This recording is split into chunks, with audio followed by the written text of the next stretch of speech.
নতুন এক বাংলাদেশে আপনাদের সবাইকে স্বাগত। অনেক ত্যাগ, অনেক রক্ত, অনেক লড়াইয়ের বিনিময়ে কিন্তু আমরা এই স্বাধীনতা অর্জন করেছি এবং আমরা সম্ভাবনার নতুন একটা দ্বার প্রান্তে কিন্তু এসে পৌঁছেছি। এই অভূতপূর্ব মুহূর্তে আমি শ্রদ্ধা ভরে স্মরণ করতে চাই মুগ্ধ, আবু সাইদ সহ শত শত ভাই বোনদের যারা অধিকার আদায়ের জন্য মৃত্যুকে পর্যন্ত আলিঙ্গন করেছেন। একটা নতুন সকালের জন্য, আমাদের সবার স্বাধীনতার জন্য তারা তাদের প্রাণ বিসর্জন দিয়েছেন। মহান আল্লাহ যেন তাদেরকে বেহেশত নসিব করেন, সবসময় সেটাই দোয়া করি। সেই সঙ্গে এই রেভলিউশনে যারা আপামর জনসাধারণ ছাত্রছাত্রীদেরকে বিভিন্নভাবে উৎসাহ দিয়েছেন, সাহায্য সহযোগিতা করেছেন, তাদের সবার প্রতি আমাদের কৃতজ্ঞতা জানাচ্ছি।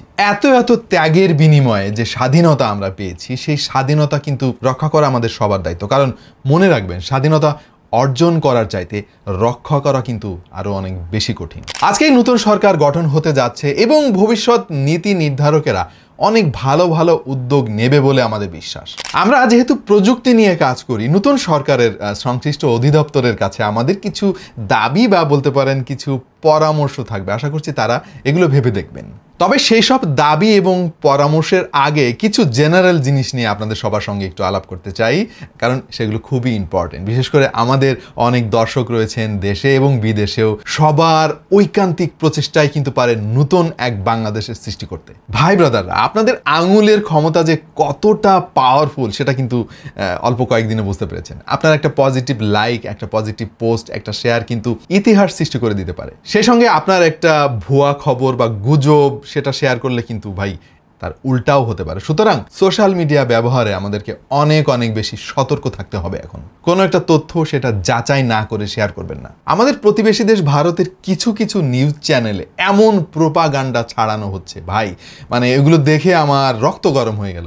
এইভাবে মিথ্যা কথা কিভাবে তারা খুব চিৎকার করে করে বলছে, মানে আমি জানি না এটা কিভাবে সম্ভব।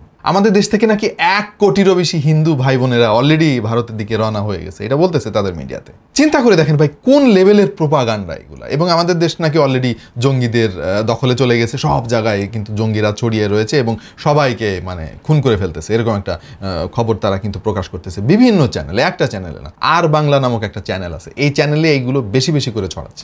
বাংলা হবে আফগান, আমরা হব তালেবান। বাংলাদেশকে আফগানিস্তান বানানোর প্রথম ধাপ সম্পন্ন। আবারও বলছি, এটা ছাত্র আন্দোলন নয়, এটা স্বাধীনতা আন্দোলন নয়, এটা বিপ্লব নয়। কলকাতার কিছু বুদ্ধিজীবী তারা হয়তো ও বাগো কি সুন্দর বিপ্লব হচ্ছে।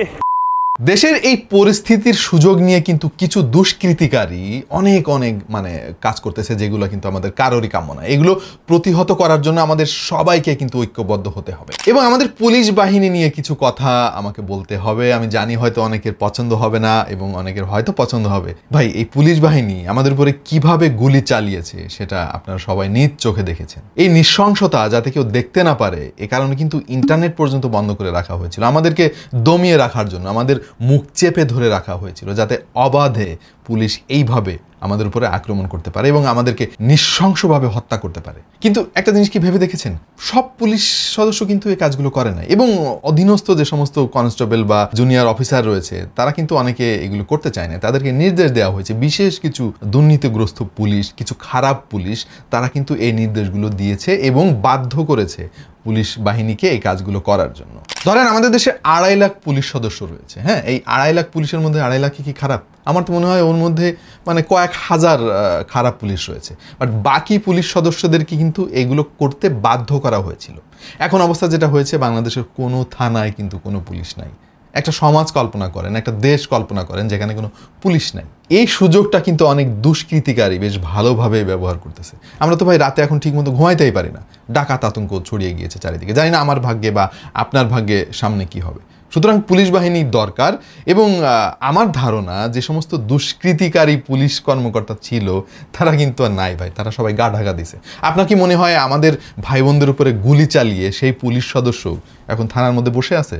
না ভাই, এখন যারা আছে এরা খুবই নিরীহ, এরা শুধু আদেশ পালন করতো বা অনেকে পালন করতোও না, এরকম পুলিশ কিন্তু এখন আছে।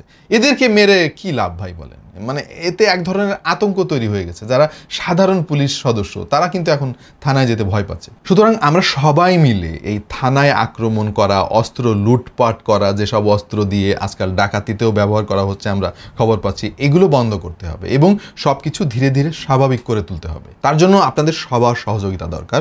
পুলিশের যে মনোবল সেটা কিন্তু অলরেডি ভেঙে গিয়েছে। আমার মনে হয় না যে ভবিষ্যতে কোনো পুলিশ সদস্য আর কোনো ভাই বোনদের বুকে এইভাবে গুলি চালাতে সাহস করবে, কারণ তারা আমাদের শক্তি যে কত ভয়ানক, কত পাওয়ারফুল সেটা অলরেডি জেনে গিয়েছে। এবং আমাদের যে সমস্ত ভাই ব্রাদার প্রবাস থেকে আমাদের ভিডিওটা দেখেন এবং আপনাদের কষ্টার্জিত আয় বাংলাদেশে পাঠান, এখন কিন্তু সময় হয়েছে আপনাদের এই রেমিটেন্সটা ব্যাংকিং চ্যানেলে পাঠানোর। কারণ এখন সময় দেশ গড়ার, আমাদের এখন অনেক টাকার দরকার। আশা করছি আপনারা আর ব্যাংকিং চ্যানেল ছাড়া অন্য চ্যানেলে টাকা পয়সা পাঠাবেন না, তাতে করে আমরা উপকৃত হব। অলরাইট, এইবার আমাদের নতুন সরকারের প্রতি এবং ভবিষ্যৎ নীতি নির্ধারকের প্রতি আমার কিছু পরামর্শ বা কিছু দাবি রয়েছে, সেগুলো একে একে আপনাদেরকে জানাতে চাই। যেহেতু আমরা মোবাইল ফোন নিয়ে কাজ করি, প্রযুক্তি নিয়ে কাজ করি, স্বাভাবিকভাবেই এই ব্যাপারগুলো নিয়েই আমি দাবি জানাতে চাই। প্রথমত ভাই, মোবাইল ফোনের কর কমাতে হবে। এবং আপনারা সবাই জানেন যে স্মার্টফোন আমদানির ক্ষেত্রে কিন্তু কোনো কোনো ক্ষেত্রে 70% পর্যন্ত ট্যাক্স ছিল। এই ট্যাক্সটা কিন্তু ফাইনালি আমাদেরকেই দিতে হয়।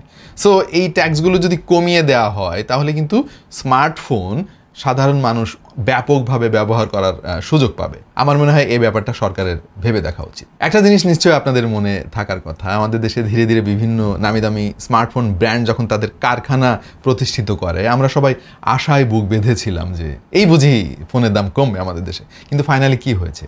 দেশে ফ্যাক্টরি হয়েছে, ট্যাক্স কম দিতে হচ্ছে তাদের, ফাইনালি ফোনের দাম সেই আগের মতোই। তাহলে এই যে টাকাটা তারা সেভ করতেছে, এই টাকাটা ভাই যাচ্ছে কই? ফোনের দাম তো কমে না।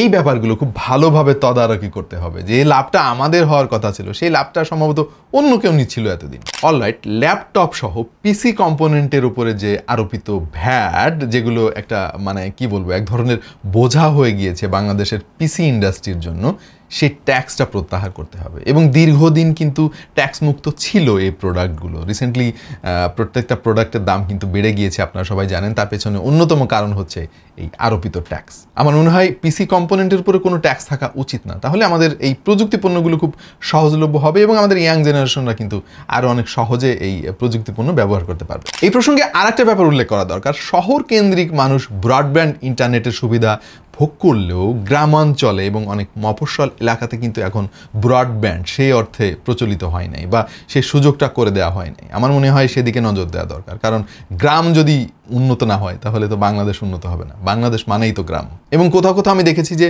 ব্রডব্যান্ড ইন্টারনেট রয়েছে কিন্তু সেখানে উচ্চ মূল্যে ব্রডব্যান্ড ইন্টারনেট বিক্রি করা হয়। ভাই 5 Mbps 10 Mbps এর কানেকশন দেওয়া হচ্ছে 1000 টাকা 1500 টাকায়। এটা এক ধরনের নৈরাজ্য এবং মূলত তারা 5 Mbpsও ঠিকমতো পাচ্ছে না। এইদিকে নজর দেওয়া দরকার। পুরা গ্রামাঞ্চল আসলে ব্রডব্যান্ড নেটওয়ার্ক দিয়ে ছেয়ে ফেলা দরকার। তাহলেই মানুষ ইন্টারনেটের মূল সুফলটা পাবে এবং মানুষের জীবন অনেক উন্নত হবে। এই ব্যাপারটা ভেবে দেখা খুবই খুবই জরুরি। আমাদের সবার দীর্ঘদিনের দাবি পেপ্যাল। ভাই, যারা ফ্রিল্যান্সার রয়েছেন তারা জানেন যে এই কষ্টার্জিত অর্থ বাংলাদেশে প্রবেশ করাতে কত কষ্ট হয় ভাই। প্রতিবেশী দেশ সহ অনেক দেশে, মানে পৃথিবীর অধিকাংশ দেশে কিন্তু এখন পেপ্যাল অ্যাভেলেবেল, যেখানে খুব সহজেই ডলার আদান প্রদান করা যায়, আনা যায় বা পাঠানো যায়। সো আমার মনে হয় পেপ্যালটা নিয়ে অনেক কথা আমরা এর আগে শুনেছি, আর কোনো কথা শুনতে চাই না। আমরা পেপ্যাল বাংলাদেশে দেখতে চাই। কত শুনবো ভাই? এই যে আসতেছে, এই যে 2 মাস পরে আসতেছে, এই যে 3 মাস পরে আসতেছে, এই আগামী সপ্তাহে আসতেছে, এরকম কিন্তু আমরা অনেকদিন ধরে শুনেই যাচ্ছি, কিন্তু ভাই দেখা পাচ্ছি না তার। সো এই পেপ্যালটা খুব দ্রুত আমাদের দেশে আমরা দেখতে চাই। মোবাইলের কল রেট নিয়ে কিছু কথা না বললেই নয় ভাই। মোবাইলের কল রেট এত বেড়েছে এখন, মানে আমার মনে আছে যে আমরা 45 পয়সা 50 পয়সায় কিন্তু একসময় কথা বলতাম, সেখানে এই কল রেট এখন প্রায় 2 টাকা 3 টাকা পর্যন্ত হয়ে গেছে। মানে চিন্তা করা যায় এটা কি হচ্ছে, আমি ঠিক বুঝতেছি না। সো মোবাইলের কল রেট আরও অনেক কমানো দরকার, যাতে আমরা খুব ইজিলি কমিউনিকেশন করতে পারি। ইন্টারনেটের খরচ, এটা নিয়ে অনেক কথাবার্তা কিন্তু আজকাল হচ্ছে। আপনারা নিশ্চয়ই খেয়াল করেছেন মোবাইল ইন্টারনেটের খরচ কিন্তু অনেক অনেক বেড়ে গিয়েছে আগের চাইতে।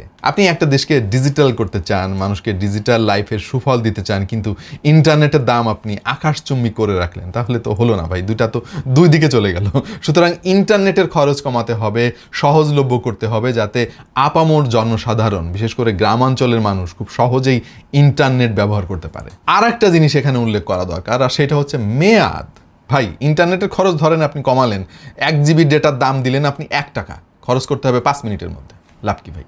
এই স্ক্যামই কিন্তু হচ্ছে দীর্ঘদিন থেকে আমাদের দেশে আর কি। হ্যাঁ, আপনাকে অনেক সস্তা ইন্টারনেট দেওয়া হচ্ছে, কিন্তু মেয়াদ দেওয়া হচ্ছে 2 দিন 3 দিন। এটা চলবে না ভাই, মেয়াদ বাড়াতে হবে। আমার ডেটা যদি আমি শেষ করতে না পারি, তাহলে তো জিনিসটা এক ধরনের স্ক্যাম হয়ে গেল। সো এই ব্যাপারগুলোতে কর্তৃপক্ষের নজর দেওয়াটা খুবই খুবই জরুরি বলে আমার কাছে মনে হয়। অ্যাজ এ কন্টেন্ট ক্রিয়েটর এই প্রসঙ্গে আরেকটা খুবই গুরুত্বপূর্ণ জিনিস শেয়ার করতে চাই। আশা করছি আমাদের ভাই ব্রাদারদের মধ্যে যারা কন্টেন্ট ক্রিয়েটর রয়েছেন তারা আমার সঙ্গে একমত হবেন।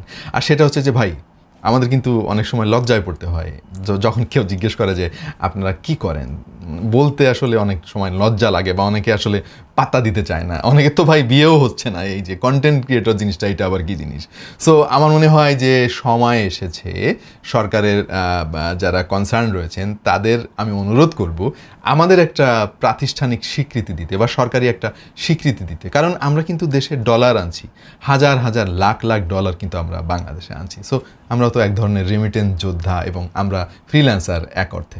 সো আমার বিশ্বাস সরকার এই ব্যাপারটা গুরুত্ব দিয়ে ভাববে, যেন আমার মতো কন্টেন্ট ক্রিয়েটর যারা রয়েছে ইউটিউব সহ আরও বিভিন্ন প্ল্যাটফর্মে তারা দেশের জন্য কাজ করছে, তাদেরকে এক ধরনের স্বীকৃতি দেওয়া হোক, একটা প্ল্যাটফর্মে আনা হোক সবাইকে, যেন আমরা গর্ব করে বলতে পারি যে আমরা দেশের জন্য কাজ করছি। আমার বিশ্বাস সরকার যদি এই ব্যাপারে উদ্যোগ নেয়, তাহলে নতুন যে প্রজন্ম আছে, অনেক ব্রিলিয়ান্ট প্রজন্ম, যাদেরকে আমরা আসলে জেনজি বলে এক ধরনের অবজ্ঞা করতাম, তারা তো দেখিয়ে দিয়েছে তাদের ক্ষমতা। সেই নতুন প্রজন্ম এই কন্টেন্ট ক্রিয়েশনে আসতে আরও অনেক বেশি উদ্বুদ্ধ হবে। সর্বোপরি এই প্রযুক্তিকে সহজলভ্য করার জন্য যা যা করণীয় সব কিছু করতে হবে। আপনার কাছে কি মনে হয় প্রযুক্তি খাতে আর কোথায় কোথায় একটু হাত দেওয়া দরকার কর্তৃপক্ষের? একটু কমেন্টে আমাদেরকে জানিয়ে দিন, তাহলে হয়তো এই ভিডিওর মাধ্যমে আপনার এবং আমার বার্তাটা পৌঁছে যেতে পারে কর্তৃপক্ষের কাছে। সব কথার শেষ কথা আমি একটা জিনিস নিয়ে আলাপ করতে চাই, যেটা যদিও এই প্রযুক্তির সঙ্গে রিলেটেড না। সেটা হচ্ছে যে ভাই, আমরা এক স্বৈরশাসকের হাত থেকে আর এক স্বৈরশাসকের হাতে পড়তে চাই না। আমাদের নিয়ে এই টানা হেঁচড়া চলছে স্বাধীনতার পর থেকে। আর না ভাই, এনাফ ইজ এনাফ। এখন আমরা একটা স্বপ্নের বাংলাদেশের দিকে এগিয়ে যেতে চাই, সেদিকে সবার কিন্তু কঠোর নজর রাখতে হবে। আমাদের ইয়াং জেনারেশনের যে কত ক্ষমতা, সেটা কিন্তু অলরেডি গোটা বিশ্ব দেখেছে বিগত কয়েকদিনে। আর শুধু কোটা সংস্কার না ভাই, আমরা পুরো বাংলাদেশের সংস্কার চাই। আমরা মাথা উঁচু করে বাঁচতে চাই, আমরা প্রতিভার মূল্যায়ন চাই। সর্বোপরি আমরা একটা সুখী এবং সমৃদ্ধশালী বাংলাদেশ দেখতে চাই। আজ বেশি সময় নিব না আপনাদের প্রিয় দর্শক। আপনাদের মতামত জানাতে পারেন আমাদের ভিডিওর কমেন্ট সেকশনে, এবং খুব শীঘ্রই আমাদের নিয়মিত ভিডিও আসবে। আশা করছি আপনারা সবাই দেখবেন এবং এনজয় করবেন। সে পর্যন্ত সবাই চোখ রাখুন টেক টু দ্য পয়েন্টে। আল্লাহ হাফেজ।